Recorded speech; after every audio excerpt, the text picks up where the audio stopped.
Hello दोस्तों, welcome back to my new vlog. सुबह उठते ही सबसे पहले आग जलाकर चाय चढ़ाकर और खाना बनाया। सारा काम करने के बाद स्नान पश्चात मैं हो गई तैयार, क्योंकि आज हमें बालाघाट जाना है। और कपड़े पहनने के बाद मुझे पता चला कि मेरा सूट बहुत ही ज़्यादा ढीला है, तो इसे मैं टाइट कराने के लिए चली गई। उसके बाद मैं तैयार हो गई और आप देख सकते हैं ये बच्चा पहले ही गाड़ी के पास आ चुका है। उसके बाद मैं गई हेलमेट लेने के लिए। ये हेलमेट मैंने पड़ोस से मंगाया है। मेरे हस्बैंड के पास हेलमेट है उनका वाला, बट उन्होंने बोला कि अगर रास्ते में पुलिस मिल गए तो चालान काट लेंगे, इसलिए अपने लिए भी रख लो। तो मैं पड़ोस से मंगा कर लाई। हम लोग बैयर पहुंचकर सबसे पहले मैंने पल्स लिया, क्योंकि मुझे थोड़ा पेट में गड़बड़ लग रहा था। उसके बाद पेट्रोल डाला और हम लोग निकल गए बालाघाट के लिए। कुछ समय बाद ही इन्होंने कहा कि हेलमेट पहन लो, बट मुझे अच्छा नहीं लग रहा था, तो मैंने कुछ ही देर में उतार दिया। तो गाइस, हम लोग बालाघाट सोनोग्राफी कराने के लिए जा रहे हैं। प्रेगनेंसी सोनोग्राफी मेरा। दोस्तों, मेरा थोबड़ा ही स्कूल वाला है और हरकतें बचपन वाली हैं, लेकिन मेरी उम्र मैं नहीं बताऊंगी, आप लोग गेस कर सकते हैं। हम लोग बंजारी पहुंचे और नाश्ता किया, क्योंकि हमें भूख लग चुकी थी। उसके बाद हम लोग फिर से नाश्ता कर कर निकल गए हैं, क्योंकि यहाँ पर 1 बज चुके हैं। और यहाँ पर हमें रास्ते में छोटे छोटे प्यारे प्यारे नन्हे मुन्ने बंदर दिख रहे हैं, जिसे देखकर मेरे पेटू बहुत ही ज़्यादा खुश हो रहा है। बालाघाट जाने का रास्ता बहुत ही ऊबड़ खाबड़ है। ज़्यादा गड्ढे नहीं हैं, बट दच के आते हैं। और बहुत सारे घुमाव मोड़ भी हैं, जिसकी वजह से मुझे चक्कर आने लगा था। मोड़ आते हैं तो मुझे उल्टी आने लगती हैं। और हम पहुंच चुके हैं बालाघाट, और बहुत ही ज़्यादा ट्रैफिक है, क्योंकि यहाँ से मालगाड़ी गुजरने वाली है। और आप इस आईने में मेरे बेटू को और मुझे देख सकते हैं। यहाँ पर ये बंदर की तरह उछल रहा है बाइक में बैठकर। लगभग 20, 30 या 45 मिनट बाद यहाँ से मालगाड़ी गुजरी, और आप देख सकते हैं उस तरफ और इस तरफ, दोनों तरफ बहुत ज़्यादा ट्रैफिक हो चुकी है। बाइक में बैठे बैठे मेरी कमर दर्द करने लगी थी, इसलिए हम लोग बाइक से उतर कर एक ऊंची जगह पर चढ़ गए। जैसे ही मालगाड़ी गई, सभी लोग बाइक, कार, जीप, डग्गा जो भी है उनका स्टार्ट करने लगे। बेटू मुझे कुछ बोल रहा था, बट मुझे भी याद नहीं है। और आप देख सकते हैं जहाँ देखो वहाँ हेलमेट ही हेलमेट नज़र आ रहे हैं। और ये ट्रैफिक लगभग 1 किलोमीटर से भी अधिक दूर तक लगी हुई थी। ट्रैफिक जाम था उतनी दूर तक।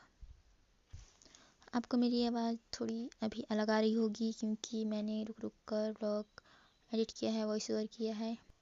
बात ये है कि कुछ लोगों को मेरा वीडियो बनाना, व्लॉग बनाना पसंद नहीं है, इसलिए जब कोई नहीं रहता तब मैं वॉइस ओवर करती हूँ।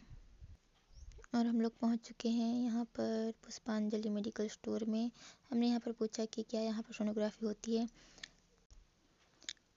तो इन्होंने कहा कि यहाँ पर सोनोग्राफी नहीं होती, 2 बिल्डिंग छोड़कर जाओ, वहाँ पर सोनोग्राफी होती है। और इन्होंने बड़े ही प्यार से, बहुत ही अच्छे से मुझसे बात किया, तो मुझे बहुत अच्छा लगा।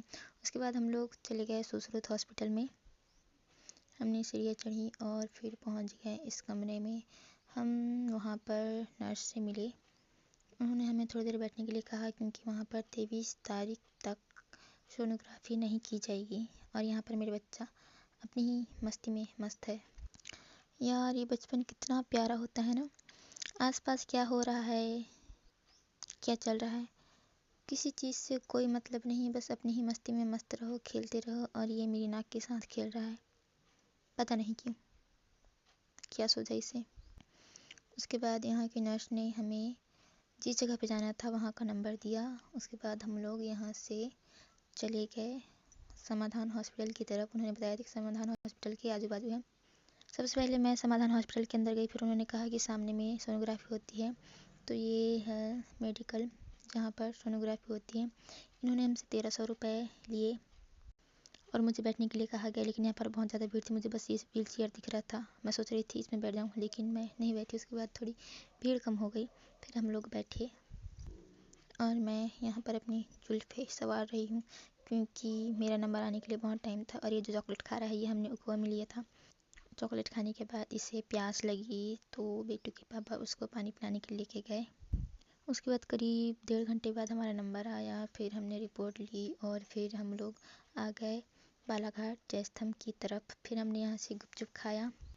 जो मुझे कुछ खास अच्छा नहीं लगा। उसके बाद हम लोग फिर से निकल गए घर के लिए। फिर से हमें इस जगह पर ट्रैफिक मिला जो कि बहुत ज़्यादा लंबा था। ट्रेन गुजरने के बाद हम लोग ट्रैफिक से निकले। मैंने बहुत सी जगह का वीडियो नहीं बनाया है क्योंकि मुझे चुपचाप से वीडियो बनाना पड़ता है। दोस्तों, अगर आप लोग मेरा साथ नहीं दोगे, सपोर्ट नहीं करोगे, तो शायद मैं एक छोटे गांव की छोटी सी ब्लॉगर बनकर ही रह जाऊंगी। मेरे सपने शायद मैं कभी पूरे ना कर पाऊँ। मुझे ठंड लगने लगी थी तो मैंने स्वेटर पहन लिया और आप ढलते सूरज को देखकर अंदाज़ा लगा सकते हैं कि हमें कितना ज़्यादा टाइम हो चुका है। हम लोग ऊपर पहुँचे, वहाँ पर हमने गुपचुप खाया, बट मुझे यहाँ गुपचुप बिल्कुल भी अच्छा नहीं लगा। सो फाइनली हम लोग बैहर पहुँच चुके हैं। आपने मेरी वीडियो लास्ट तक देखी उसके लिए बहुत बहुत धन्यवाद।